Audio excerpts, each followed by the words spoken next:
Hello, everyone. Welcome to the conversation with Dr. Joan Coleman and friends. I am Dr. Joan Coleman. Let me be me and Jay. You could find us on YouTube at Let Me Be Me LLC. And I'm with my friend Rita. Hi, I'm Rita Reynolds, and you can find me in the Reynolds Law on Instagram. Amen. And Michelle. Hi, I'm Michelle, women's self-care coach and soul at RD. You can find me on Instagram at Michelle_Caravella. And the Megan Price. I am Megan Price. You can find me on Insta at MP Jewelry Appraisal and Consulting. All right, let's get into our topic. Today, we're talking about dealing with grief. You know, a lot of people been leaving here lately. A lot of people's been sick because of COVID and they transition. And, you know, people are going through it. And there's a lot of people too in this hour. And I have to be honest, don't take this, like jokingly or anything. A lot of people are going home through suicide. And it's a topic that we don't really want to talk about. You see how low my voice got? Because it's a hard topic. And so we're going to just talk a little bit. Rita lost her friend last week to suicide, and it's really heavy on our heart. So we want to talk about how to cope with grief in this hour. And we're going to start with Michelle. Michelle, let's talk about it. What are some tips, or how do you cope with grief? I know you recently lost your dad last year. And Yes. let's talk about it. How did you get through that? Well, I'm still getting through it. I think there's no end to grief. And I think when we kind of know that in the beginning, that it's nothing to it's more something to learn to live with and to really, especially Rita, I'm so sorry for your loss, like especially in those first couple just moments and that year is just taking care of yourself and, allowing yourself the space to feel and not rush through the process in a society that's like you got to be done with it. Confide in people I think who have had similar scenarios as you or have understand grief. That was a huge support for me. Thank God I had siblings too, so that was for me like was big. So just being really gentle with yourself and knowing that the process looks like this, like it's not it's not something that you finish, it's you unfortunately learn to live with. So yeah, just take care of yourself, whatever you need, and find the people who get it. Yeah, you are important. Take care of yourself in these times because, we're such a rush society, little, going, going, going. We don't take time to breathe and think and get ourselves together. Rita, did you find that happening to you? Are you like, how did you move through this? Well, in fact, this is the third friend. So it's this is the third one. Oh, so wow. It's a problem, that being, and it's funny because all these people are like, one was like a jiu-jitsu champion. One was like a pretty model. And the other one have, a very nice life she was in Turkey.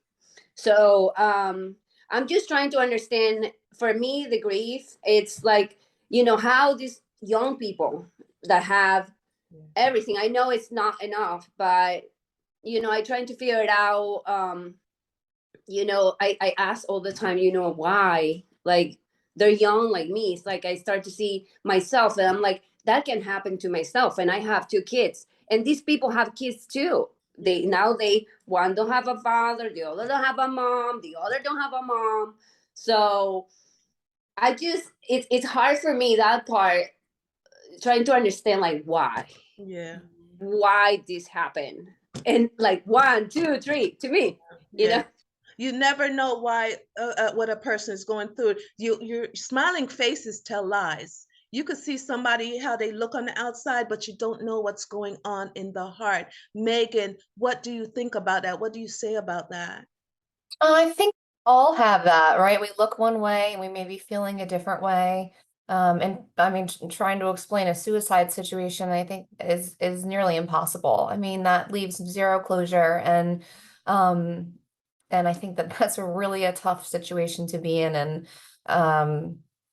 unfortunately, it does happen too often, just like Rita says, and I think that Michelle touched on a great thing. She said, be gentle with yourself. I call that grace, right? I mean, you got to Yeah. be graceful with yourself. So wherever you are on your path to trying to understand suicide or trying to deal with grief, I think that you need to be creating your own timeline. I don't think that anybody's process looks the same.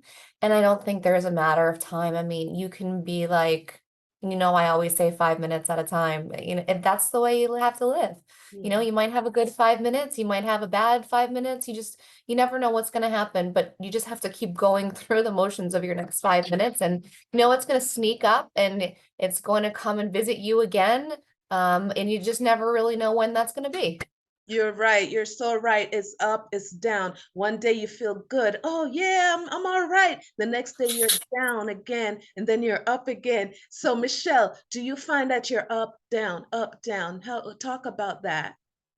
Yeah, I think that it's definitely a roller coaster. So, you can't, there's obviously certain things that might, trigger you to have a high or a low, but sometimes, especially in the early stages of grief, it could be you just wake up not feeling great, about things. And other days you might wake up, you feel a little bit better. But yeah, I think in the beginning, it's kind of that's why it's so important, Dr. Joan, that I found to have those tools Mhm. in your toolbox to cope, right, with that level of grief. And a really great book for anyone listening is called Bearing the Unbearable.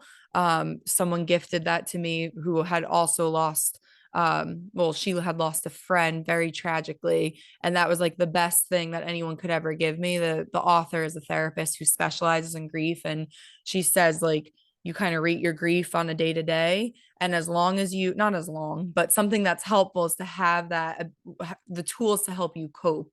So if you find yourself in a low, what is that go-to for you? That might be calling a friend. For me, I went to grief group Mhm. for, the whole first year. Yeah.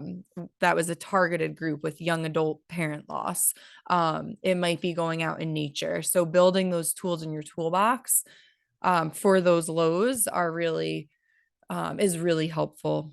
Oh, I love it. I love the name of the book, Bearing the Unbearable. Rita, do you have a support system? Do you have somebody you talk to? How are you coping? Mm, honestly, I have my kids and I'm not very open like normal people. Like, I don't know. I'm very private and Right. that's tough. So, but I have my way to deal with stuff. It's like, maybe I just go and lift more weights. I go and trying to focus. Like, I already, have the name of the books. I put it here. So I'm planning to, I don't read, but I like to hear, Audio. Mhm. will read it. But I just technically, I just deal with that myself and put it maybe like more focus on my kids, like try to appreciate things in a better way because I see them going so young. So like I see my dog and I'm like, you know what? I would take him for a long walk because sometimes I'm lazy and I don't want to take him for a walk. And I'm like, after I put everything together of that's painful for me and I try to appreciate my dog more, my kids. I don't That's the way that I grieve. I appreciate more stuff, you know. I just love that. Be grateful for what you have left. Be Yes. grateful for what you have around you. I love Bearing the Unbearable. I love the book.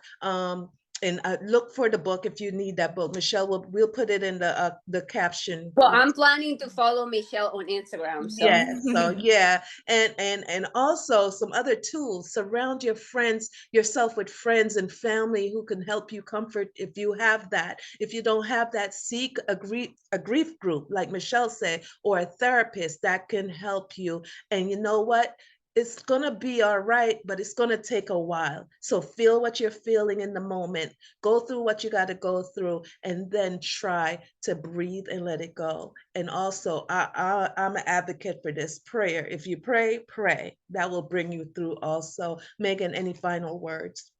My final words on this one will be accepting that you can feel two things at once. You can be grieving and you can be sad and you can still find joy. Beautiful. Michelle? I love that. Yeah, just be gentle with yourself. And sometimes we don't know why things happen. So it takes that level of surrender and radical acceptance to make it through. And sometimes we'll never know certain things, unfortunately. So Yeah. yeah, hang in And there for everyone hanging there. grieving. And Rita, do you have any last words to help Well, somebody? yeah, after all these episodes, I just appreciate more what I have. And I don't really care about what I don't have. So, yeah. Oh my God, this was a beautiful session. Thank you, ladies, for your wonderful, heartfelt thoughts. If you have anything you want to comment in the box below about grief or how you're feeling or how you're coping, put it in the box. Help somebody else as you help yourself. I am Dr. Joan Coleman. Let me be me and Jay, and I'm with Michelle Caravella. Michelle? Michelle at or my Instagram is Michelle_Caravella. Sorry for the brain fart there. And Megan? Hi, Megan Price at MP Jewelry. And Rita. Oh, I'm Rita Reynolds, and you can find me on Instagram as the Reynolds Love. And this is The Conversation. We'll see you next time. Bye.